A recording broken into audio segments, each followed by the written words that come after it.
T ದೇವೇಗೌಡರು ಹೇಳಿದಾಗೆ ಈ ಇದೆಲ್ಲ ನೋಡಿದ್ರೆ ಅಂದ್ರೆ ಅವಘಡಗಳನ್ನ ನೋಡಿದ್ರೆ ಪಾದಯಾತ್ರೆ ಬೇಡ ಅನ್ನೋ ರೀತಿ ಅವ್ರು ಮಾತಾಡಿದ್ರು.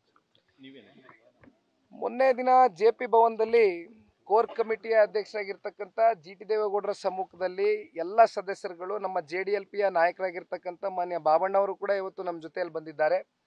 ಅವರು ಕೂಡ ಆ ಒಂದು ಸಭೆಯಲ್ಲಿ ಪಾಲ್ಗೊಂಡಿದ್ರು. 2 ಗಂಟೆಗಳ ಕಾಲ ಸುದೀರ್ಘವಾಗಿ ಇವತ್ತೇನು ನಮಗೆ ಹವಾಮಾನ ಇಲಾಖೆ ಮುನ್ನೆಚ್ಚರಿಕೆಯನ್ನು ಕೊಟ್ಟಿದ್ದಾರೆ, ಇನ್ನು ಒಂದು ವಾರ 14 ದಿನಗಳ ಕಾಲ ಇದೇ ರೀತಿ ಧಾರಾಕಾರವಾಗಿ ಮಳೆ ಸುರಿಯುತ್ತೆ ಅಂತಕ್ಕಂಥ ಹಿನ್ನೆಲೆಯಲ್ಲಿ ನಮಗೆ ಈಗಾಗಲೇ ಮಾಹಿತಿಯನ್ನು ವರದಿಯನ್ನು ನಾವೇನು ಪಡೆದುಕೊಂಡಿದ್ದೀವಿ. ಇವನ್ನೆಲ್ಲ ಗಮನದಲ್ಲಿ ಇಟ್ಕೊಂಡು ಮೊನ್ನೆ GT ದೇವೇಗೌಡರು ಸಾಹೇಬರ ಸಮ್ಮುಖದಲ್ಲಿ JP ಭವನದಲ್ಲಿ ಒಂದು ಪತ್ರಿಕಾಗೋಷ್ಠಿಯ ಮೂಲಕವಾಗಿ ನಾವು ವಿಷಯವನ್ನು ತಿಳಿಸಿದ್ವಣ. ಏಕೆಂದರೆ ಈಗ ಪಾದಯಾತ್ರೆ ಅಂತಕ್ಕಂಥದ್ದು ಇವತ್ತೇನು ಮೂಡ ಹಗರಣ ಇರ್ಬೋದು, ವಾಲ್ಮೀಕಿಯ ಒಂದು ಹಗರಣ ಇರ್ಬೋದು, ಇವತ್ತು ಯಾವ ರೀತಿ ಜನಸಾಮಾನ್ಯರ ಒಂದು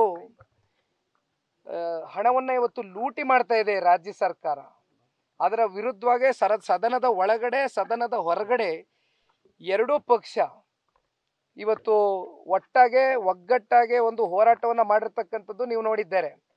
ಆದರೆ ಈ ಪಾದಯಾತ್ರೆ ಎಲ್ಲೋ ಒಂದು ಕಡೆ ಇವತ್ತು ಮಾಡ್ತಕ್ಕಂಥದ್ದು ಸೂಕ್ತ ಅಲ್ಲ. ಕಾರಣ ಈಗಾಗಲೇ ಜನಗಳು ಸಾವು ನೋವಿನಲ್ಲಿ ಇವತ್ತು ಸಾಕಷ್ಟು ನೊಂದಿದ್ದಾರೆ. ಇವತ್ತು ಜನಗಳ ಒಂದು ಕಣ್ಣೀರನ್ನ ಒರೆಸ್ತಕ್ಕಂಥ ಒಂದು ಕೆಲಸ ಮೊದಲು ಆಗಬೇಕಾಗಿದೆ.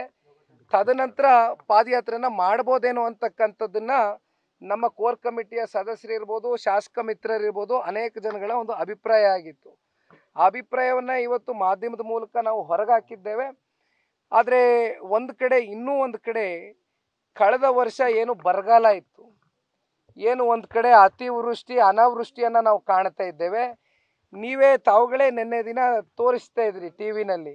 ಇವತ್ತು ನಮ್ಮ ಕಾವೇರಿಯಲ್ಲಿ ಏನು 1,50,000 ಕ್ಯೂಸೆಕ್ಸ್ ನೀರು ಇವತ್ತು ಓವರ್ಫ್ಲೋ ಆಗಿ ಹೊರಗಡೆ ನುಗ್ತಾ ಇರ್ತಕ್ಕಂಥದ್ದು. ಕಪಿಲದಲ್ಲಿ ಹತ್ತತ್ರ 80,000 ಕ್ಯೂಸೆಕ್ಸ್ ನೀರು ಓವರ್ಫ್ಲೋ ಆಗಿರ್ತಕ್ಕಂಥದ್ದು.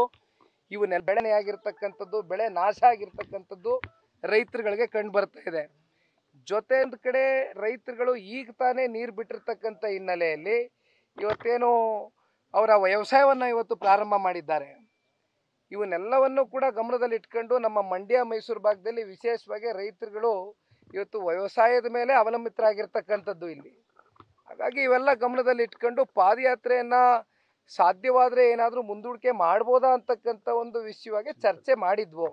ಹಾಗಾಗಿ ಇವತ್ತು ಕೇಂದ್ರದ ಭಾರತೀಯ ಜನತಾ ಪಾರ್ಟಿಯ ನಾಯಕರಿರ್ಬೋದು, ನಮ್ಮ ರಾಷ್ಟ್ರೀಯ ನಾಯಕರು ದೇವೇಗೌಡರು ಸಾಹೇಬರು ಕೂಡ ಇವತ್ತು ದೆಹಲಿಯಲ್ಲಿ ಪಾರ್ಲಿಮೆಂಟ್ನ ಅಟೆಂಡ್ ಮಾಡ್ತಾ ಇದ್ದಾರೆ. ಅವರು ಕೂಡ ಅಲ್ಲಿ ಉಪಸ್ಥಿತರಿದ್ದಾರೆ. ಎಲ್ಲ ಕೂತು ಚರ್ಚೆ ಮಾಡ್ತಾರೆ. ಒಂದು ವೇಳೆ ಏನಾದರೂ ಪಾದಯಾತ್ರೆ ನೀವು ಬರಲ್ಲ ಅಂತಂದ್ರೂ ಒಂದು ವೇಳೆ BJP ಅವರು ಏನಾದರೂ ಪಾದಯಾತ್ರೆ ಮಾಡಿದ್ರೆ ನೀವು ಭಾಗಿಯಾಗ್ತೀರಾ ಇಲ್ವಾ? ನಾವು ಮಿತ್ರ ಪಕ್ಷ ಆಗಿರ್ತಕ್ಕಂಥ ಹಿನ್ನೆಲೆಯಲ್ಲಿ ನಮ್ಮ ಬೆಂಬಲ BJP ಪಕ್ಷದ ಪರವಾಗಿ ಒಂದು ಕಡೆ ಆದರೆ, ಇನ್ನೊಂದು ಕಡೆ ಇವತ್ತು ಈ ರಾಜ್ಯ ಸರ್ಕಾರ ಕಳೆದ 15-16 ತಿಂಗಳಲ್ಲಿ ನಡ್ಕೊಂಡಿರ್ತಕ್ಕಂಥ ರೀತಿ, ಜನಸಾಮಾನ್ಯರ ಒಂದು ತೆರಿಗೆ ಹಣವನ್ನು ಇವತ್ತು ಯಾವ ರೀತಿ ಲೂಟಿ ಹೊಡೆದಿದ್ದಾರೆ, ಇದರ ವಿರುದ್ಧವಾಗಿ ನಾನು ಈಗ ತಾನೇ ಹೇಳ್ದಂಗೆ ಸದನದ ಒಳಗೆ ಸದನದ ಹೊರಗೆ ಇವತ್ತು ಜನಗಳ ಒಂದು ಕಣ್ಣು ತೆರೆಸ್ತಕ್ಕಂಥ ಒಂದು ಕೆಲಸವನ್ನು ಮಾಡ್ತಕ್ಕಂಥದ್ದು ಇಬ್ಬರು ಒಟ್ಟಾಗಿ ಭಾರತೀಯ ಜನತಾ ಪಾರ್ಟಿ JDS ಪಕ್ಷ ಹೋರಾಟವನ್ನು ಮುಂದೆ ನಡೆಸ್ತೇವೆ. Thank you. ನ್ಯೂಸ್ ಫಸ್ಟ್ ನಿರ್ಭೀತಿಯಿಂದ ನಿಮ್ಮ ಪರವಾಗಿ.